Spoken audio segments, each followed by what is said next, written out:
अस्सलामु अलैकुम स्टूडेंट। आज हम सबक नंबर 6 मोबाइल फ़ोन पढ़ेंगे। सबसे पहले हम देखेंगे आमादगी। तो बच्चों, आमादगी में पहला कॉलम दे रखा है आपके टेलीविज़न। तो बच्चों, आपको यहाँ बताना है टेलीविज़न किसके ज़रिए चलता है, बिजली के ज़रिए। इसी तरह यहाँ आपको दे रखा है मोबाइल फ़ोन। तो आपको 3 ऑप्शन अल्फाज दे रखे हैं, किताब, बैटरी या पानी।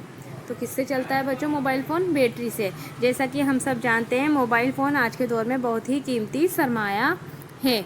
एक ज़माना था कि दूर किसी शख्स को कोई पैगाम भेजना होता था तो खत ही एक ज़रिया था। क्या कह रहे हैं बच्चों? ये एक वक्त ऐसा था जब दूर रहने वाले किसी शख्स को हमें पैगाम भेजना होता था तो हम किसके ज़रिए भेजते थे? खत के ज़रिए। ये खत किसी कासिद के ज़रिए भेजा जाता था। कासिद कहते हैं खत लेने और देने वाले को। फिर डाक का निज़ाम वजूद में आया, यानी डाक खाने बनाए गए। डाक खाने में खत जमा किया और डाक के कारिंदों ने, यानी काम करने वालों ने, उसे दिए गए पते पर पहुंचा दिया। उसके बाद गाड़ियों, रेलों और जहाज़ों की मदद से खत पहुंचाने में जल्दी हुई। यानी किसके ज़रिए? रेलों, गाड़ियों और जहाज़ों के ज़रिए जल्दी खत पहुंचाए जाने लगे। इसी दौरान ग्राहम बेल ने 1875 ईस्वी में टेलीफोन ईजाद किया। उसमें आगे जाकर बेहतरी आती गई। फिर क्या था? तारों का जाल बिछ गया। ज़बानी पैगाम के लिए ना कासिद की ज़रूरत रही और ना ही खत वाहिद ज़रिया रहा, यानी ना तो खत की ज़रूरत पड़ती थी, ना ही पोस्टमैन की ज़रूरत पड़ती थी। दूर के किसी दोस्त या रिश्तेदार के साथ घर बैठे ही फ़ोन पर बात हुई। बात भी एक तरफा नहीं बल्कि दोनों तरफ से, ऐसे कि जैसे दोनों आमने सामने हों मगर एक दूसरे को दिखाई ना देते हों। आमने सामने बैठकर जैसे हम बात करते हैं, इस तरह से बात होने लगी। शुरू में इस फ़ोन में एक ही चोंगा होता था, यानी एक नली होती है। चोंगा कहते हैं एक किस्म का चलम, यानी नली। एक बात करते वक्त उसे मुंह के साथ लगाते और बात सुनने के लिए कान के साथ। फिर 2 चोंगों वाला फ़ोन आया, यानी 2 नलियों वाला फ़ोन आया, एक बोलने के लिए और दूसरा सुनने के लिए। उसके बाद कार्ड के बगैर, यानी कार्डलेस फ़ोन भी आ गया। यानी अब फ़ोन के पास बैठने की ज़रूरत नहीं रही, बल्कि घर, आंगन या चंद मीटर के दायरे में आदमी चलते चलते भी बात कर सकता था। टेलीफोन की दुनिया में उसके बाद की कहानी मोबाइल फ़ोन की कहानी है। टेलीफोन के बाद कौन सी कहानी है? मोबाइल फ़ोन की। अब जहाँ कहीं देखें कोई ना कोई कान के साथ मोबाइल फ़ोन लगाए बात करते हुए नज़र आता है। ये छोटा सा बरकी आला, यानी बिजली का क्या है? एक बिजली से चलने वाला औज़ार है। बरकी आला बिजली से चलने वाला औज़ार, जिसे आदमी छोटी मोटी चीज़ों की तरह जेब में रखकर जहाँ चाहे ले जा सकता है, जहाँ से चाहे उसके ज़रिए से बात कर सकता है। इसीलिए इसे मोबाइल फ़ोन भी कहा जाता है। ये सेल फ़ोन या हेडफ़ोन भी कहलाता है। मोबाइल फ़ोन शुरू में इतना छोटा नहीं था जितना आजकल हुआ करता है।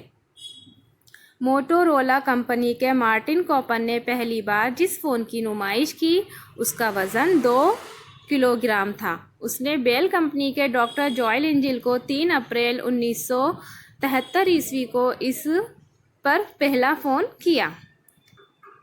फिर 1989 ईस्वी में जापान में पहला नेटवर्क निज़ाम चालू हो गया, जो 5 साल के अंदर अंदर पूरे मुल्क में फैल गया।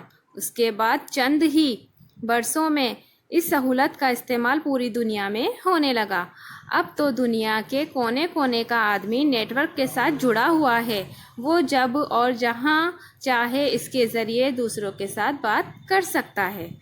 जैसा कि हम अभी क्या कर रहे हैं बच्चों? हम अभी ऑनलाइन स्टडी कर रहे हैं। सबसे बड़ा एग्जाम्पल, सबसे बड़ी मिसाल तो यही है। अभी हम किसके ज़रिए अपनी जो स्टडी को अपन ने रेगुलर रखा हुआ है, कंटिन्यू कर रहे हैं, हम किस चीज़ से कर रहे हैं बच्चों? मोबाइल फ़ोन से। तो आप खुद देख सकते हैं, यानी इस छोटे से बरकी आले में गोया पूरी दुनिया आ बसी है। मोबाइल फ़ोन के लिए एक छोटा सा चिप दरकार होता है। ये सब्सक्राइबर आइडेंटिटी मॉड्यूल यानी सिम कार्ड कहलाता है। फ़ोन की दुनिया में पहला सिम कार्ड 1991 ईस्वी में आया। उससे पहले मोबाइल फ़ोन सिम कार्ड के बगैर ही होते थे और इसका काम भी मोबाइल फ़ोन ही करता था।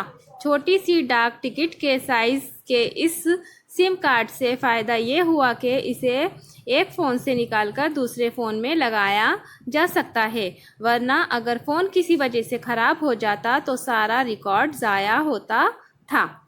موبائل فون اب صرف فون ہی نہیں رہا بلکہ اس سے بہت سارے کام لیے جاتے ہیں۔ اس پر ہم تحریری پیغام بھیج سکتے ہیں، نیند سے جاگنے یا کوئی بات یاد دلانے کے لیے الارم رکھ سکتے ہیں، گانے سن سکتے ہیں، چھوٹا موٹا حساب کر سکتے ہیں، فوٹو یا فلم کھینچ سکتے ہیں، ریڈیو اور ٹی وی کے پروگرام سن اور دیکھ سکتے ہیں، انٹرنیٹ کا استعمال کر سکتے ہیں، کئی طرح کے کھیل بھی کھیل سکتے ہیں۔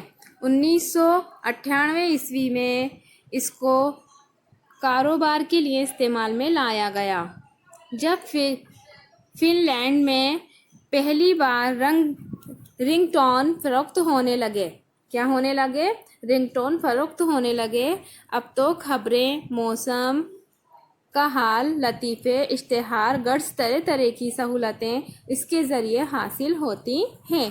یہ بظاہر چھوٹی سی شے بڑے کام کی چیز ہے، تاہم اس کے استعمال میں احتیاط برتنا لازمی ہے۔ تو بچوں، امید کرتی ہوں آپ کو یہ سبق موبائل فون سمجھ میں آ گیا ہوگا اور موبائل فون کی اہمیت بھی سمجھ میں آ گئی ہوگی۔ تو بچوں، آپ کو اس سبق کے الفاظ معنی اپنی اردو کی کاپی میں مکمل کرنے ہیں۔ اگلی درجہ میں پھر ملاقات ہوگی۔ اپنا خیال رکھیے۔ اللہ حافظ۔